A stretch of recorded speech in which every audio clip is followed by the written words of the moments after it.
All right. Today, we're going to talk about something really powerful in mental health care. It's an idea that literally turns information into a form of therapy. It's called psychoeducation, and it's built on a super simple but profound idea. Knowledge is a tool for healing. So let's just dive right in, shall we? Let's break this whole thing down.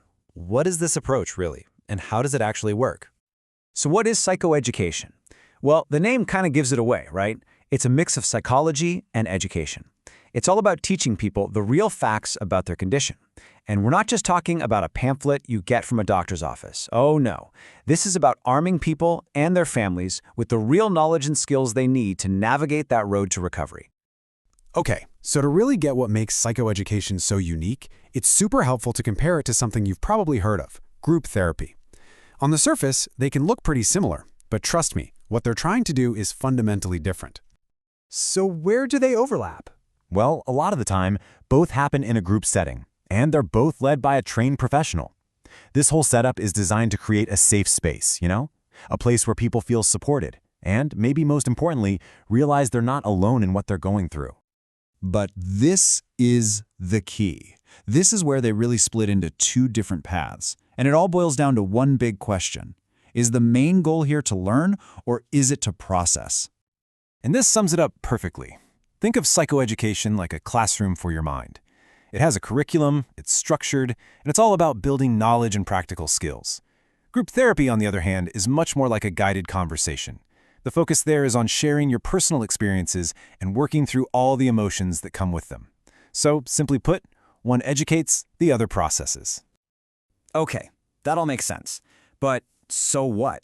Why is just giving someone information so incredibly valuable in a therapeutic way? What's the real impact here? Well, let's start by looking at it from the perspective of the person who's right at the center of this journey, the client. This is where things get really powerful. This knowledge is a complete game changer. It helps people see something like a substance use disorder not as some kind of moral failing, but for what it is, a disease. That shift in perspective is huge because it helps lift this incredible burden of shame, which is often a massive barrier to recovery. It's also a powerful myth buster.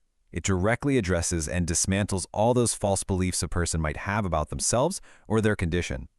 It basically gives them a roadmap for recovery, preparing them for the challenges they're likely to face. This takes away the fear of the unknown and builds the confidence they need to keep moving forward. But the impact doesn't just stop with the individual. The benefits of this knowledge ripple outward, strengthening their entire support system. I mean, think about it. If you're a family member, watching someone you love struggle is confusing, it's frustrating, and it's just heartbreaking. Psychoeducation demystifies the whole process for them. It gives them a real understanding of the condition and what recovery actually involves. And that knowledge transforms them from anxious bystanders into informed, effective, and empathetic allies. So, as we wrap this up, what psychoeducation really points to is a pretty profound idea about healing itself. When we face a huge challenge, we often think of treatment as something that's done to us. Psychoeducation just flips that whole idea on its head. It suggests that understanding our own minds and the path forward isn't just part of the cure, it might be the very first step. It empowers us to become active participants in our own recovery, turning knowledge into one of the most powerful therapies of all.